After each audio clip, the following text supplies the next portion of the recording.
Hey, how do you mute this shit? Hey. Hey, I'm sorry. Guys, hold on. I will unmute it when they start talking. They ain't saying nothing.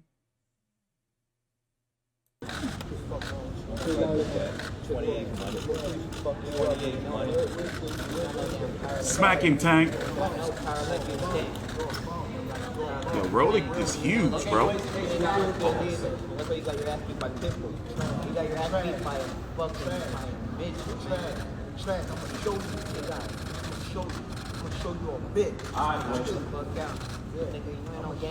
Hey, man, I think something's gonna pop off. Be careful. Where's security? Tank's smart. He won't mess up the money. He's trying to. You trying to get out of there? He's trying to get the fuck out of there. Blessing. This is what y'all want. This is what y'all gonna get. One time. It's business. I got him. He's good. Where's the crowd? Hype man.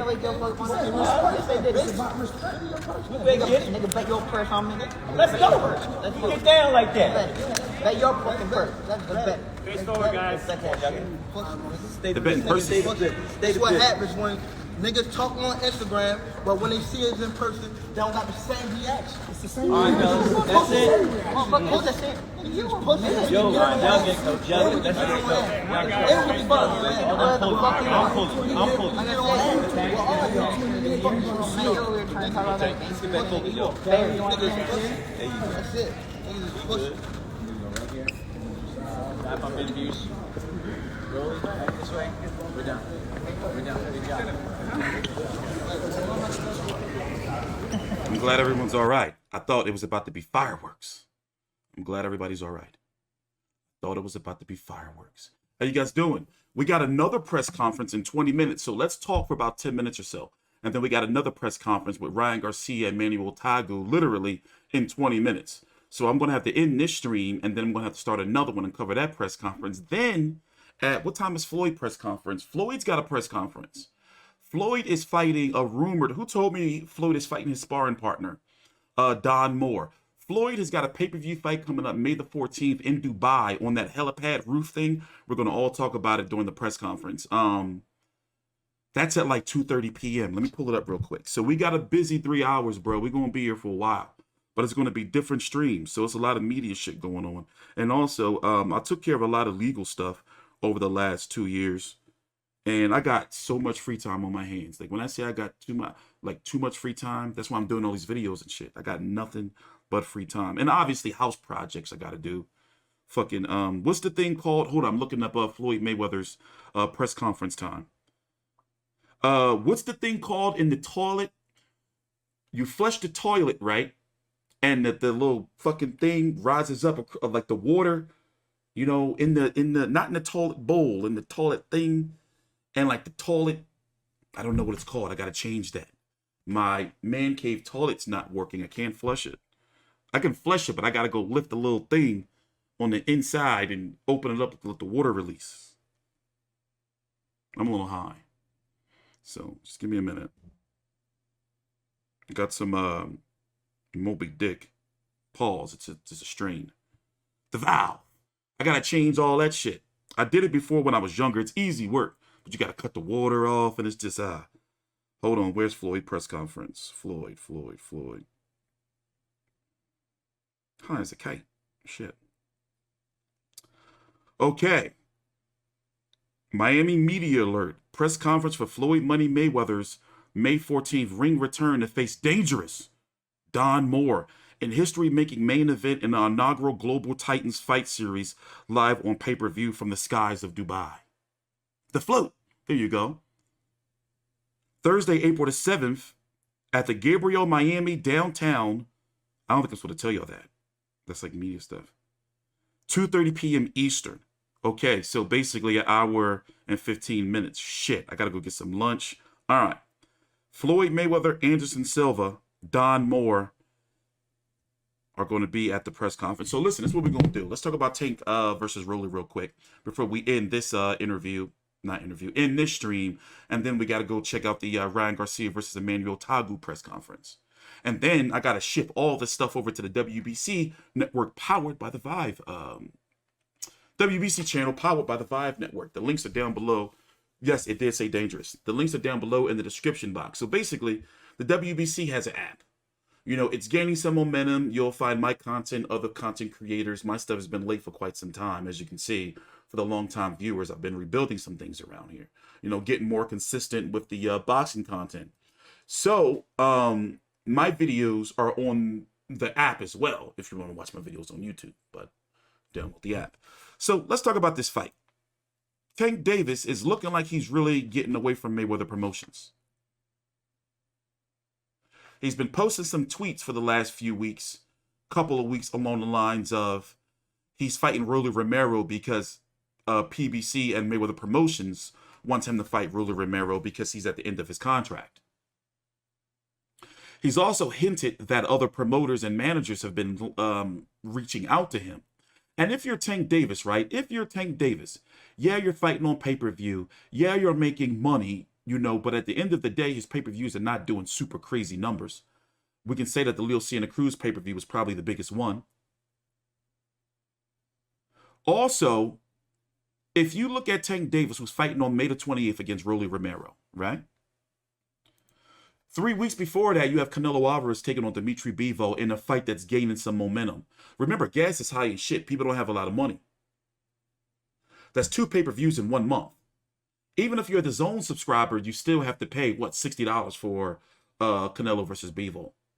Then, the very next week, what is it, June the 4th, on regular regular ESPN and ESPN Plus, no pay-per-view, you get an undisputed championship between George Kambosos, WBC franchise, WBA Super, IBF, WBO, Ring Magazine champion, and Devin Haney. So you have Devin Haney leapfrogging,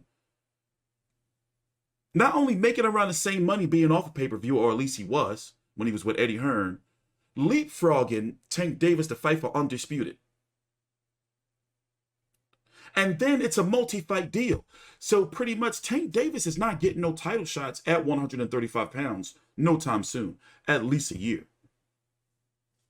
So if he stays with Mayweather Promotions, we were looking at the rankings on my beautiful website here, fightview360.com. Let me pull them up here. Wait, I think they're showing the interviews too for Tank. Let me see something here. You know, Tank has a right to be pissed, in my opinion. You know, and he has a right to, to start testing the waters. I mean, yeah, there's loyalty and all that. But at the same time, you know, Tank comes across, and he is one of my favorite fighters of this era. Tank comes across as the type of fighter that wants some legacy. You know, yeah, he's cool with the money, but he also wants the smoke as well. So now you had Kambosos defeat Teofimo, and now you have Kambosos fighting Devin Haney. You see what I'm saying? So those are opportunities right there that have been missed. And it's because of that in-house stuff they be on. I mean, all promoters have their own in-house tactics, but it is well known throughout the boxing community. Mayweather Promotions just be going way too far with that shit in PBC. It's like, all right, we get it. Y'all like to keep motherfuckers in-house, but y'all be, it's such a voluminous history of them keeping their fighters away from fights that fans want to see, until their back is absolutely, for the most part, against the wall. Wilder versus Fury, and now we see that Terrence Crawford's a free agent, you know, so we have a better chance of getting Spence versus Crawford. But if Spence didn't sue Bob Arum for bigotry and breach of contract, then likely, you know, he would have still been with Top Rank, and God knows if we would have seen the fight. Remember how Al Heyman, you know, didn't want to put Manny Pacquiao against Floyd Mayweather on HBO because he wanted to get him that big Showtime deal. That's smart on the management part, but that's one of the reasons why we got Mayweather versus Pacquiao all those years so late. You see what I'm saying? Because he didn't want to risk his fighter losing, and we see a lot of that going on. And right now, you know, I think Tank, looking at the rankings, I think it's time for Tank to bounce. Because he's not a natural 140-pounder. Even though he can compete there, 135 is his division. But let's find a fight that fans will clamor for. I'm talking about hardcore fans. we got to end the stream in a couple of minutes because we got to start the Ryan Garcia joint. What fight is hardcore fans? What fights can we look to on the PBC Mayweather promotion side between, let's say if he wants to go back down to 130, let's just say, you know, I wouldn't advise it. Tank has been having issues with 130 for so long. You know, he made 130, but also Leo Santa Cruz, that was a big money fight. You make, you know, wait for a big money fight like that. But looking in the Mayweather promotions and PBC stable, who do they have between 130, 135, and fuck it, 140, where you can really be like, yo, that's the fucking fight PBC need to make on their side? 130, Colbert got beat up. No disrespect to him, but he got beat up. Gary Russell Jr. lost. They could have probably made that on pay-per-view at a catch weight or something. Or Gary Russell was already calling out Tank Davis, possibly moving up to 135. Sabril Matias don't move the needle. Sabril Matias don't move the needle. Michelle Rivera don't move the needle. I see what you're saying there, but those are not guys like, you know, that fans are like, finally, he fighting somebody we wanted him to fight. You know, and it doesn't help that Mayweather Promotions and Mayweather himself has already went on the record to say, we're going to keep Tank in-house. You know? Like, that shit don't make no sense to me. So, you know, I like Tank Davis. I support him as a fighter. But at the same time, it's time for him to start making some moves. He's 27 years old now. And that's the thing. I can see Tank Davis beating a lot of these guys. But we got to see him fighting him. And because it's clear that these guys are like, you know what? We're not going over to PBC just to fight Tank. They're like, we're going to make our own moves over here. You know, I think, and we're going to talk about it more in the next video, I think Ryan Garcia is the move to make. You know, because if he stays with Mayweather Promotions, for one, he's not going to get any of these guys this year.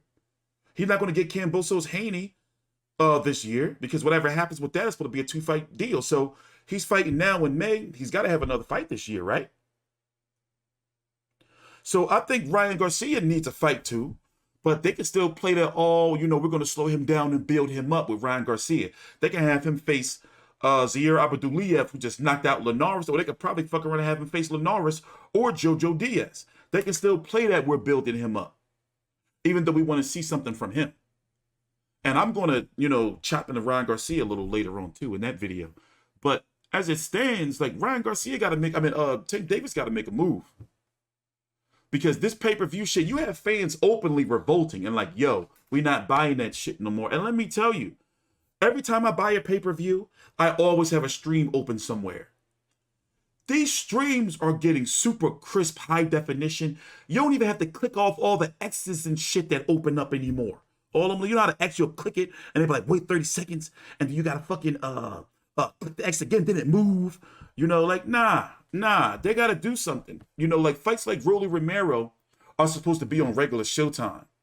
And then they try to tell us, oh, well, you know, Tank Davis, mostly Leonard Ellaby, I like you. You know, but you ain't, your hands are not clean in this too. They keep saying, well, you know, he's an attraction. He's a pay-per-view star. Like, people not trying to hear that shit no more. Like, people, like, fans are fed up. They're not trying to hear this shit no more. The same organization that gave us, and I'm gonna talk my shit on this till I head to the grave. They opened up the New Year's Day. They charged us $50 for Luis Ortiz versus Charles Martin. They're sick. They lost their damn minds, bro. They lost their goddamn minds. I'm T-Street Controversy with Fight View 360. No, hell no, I wouldn't be buying these fights. I'm T-Street Controversy, I wouldn't be buying these shits. I'm T-Street Controversy with Fight View 360. We cover every single major fight live. I'll see you guys in about 10 minutes or so for the Ryan Garcia versus Emmanuel Taigu final press conference. And we'll talk more then.